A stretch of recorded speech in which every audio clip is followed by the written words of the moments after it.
Cette semaine, à notre question de la semaine, on parle du défenseur Thomas Chabot, qui a eu un parcours comme défenseur offensif, et ça fait longtemps qu'il est un défenseur dominant à l'attaque. Ça date même des Sea Dogs de Saint John dans la LSJMQ. Ben, écoute, c'est un joueur que j'ai eu l'occasion de côtoyer sur la patinoire avec le défi d'Annie Dubé à RDS, et honnêtement, c'est ce qui m'impressionne, c'est sa fluidité. Ouais. À quel point il est économique dans sa façon de se déplacer. Ça a l'air toujours très...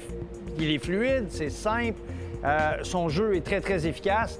Donc moi, écoute, honnêtement, là, je sais qu'il fait beaucoup de points chez les juniors et ce n'est qu'une question de temps avant qu'il atteigne le niveau ultime, faire partie de l'élite de la Ligue nationale, soit des 10-15 meilleurs défenseurs de la Ligue.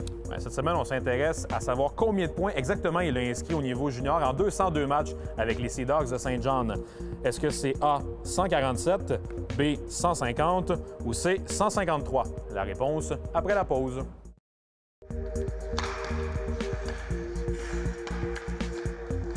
On s'intéressait avant la pause à savoir combien de points Thomas Chabot avait inscrit alors qu'il portait l'uniforme des Sea Dogs de Saint John dans la Ligue de hockey junior major du Québec. La réponse est C, 153. Et Danny, tu parlais avant la pause du dernier niveau pour Thomas Chabot, le niveau ultime. C'est quoi le plafond de Thomas Chabot, selon toi? Bien, le plafond, en fait, c'est vraiment de faire partie des 10 meilleurs défenseurs de la Ligue nationale. Les grands joueurs veulent être dans ce fameux top 10.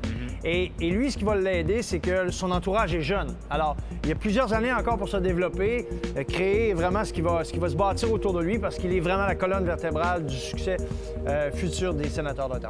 On verra bien ce que ça donnerait dans les prochaines années.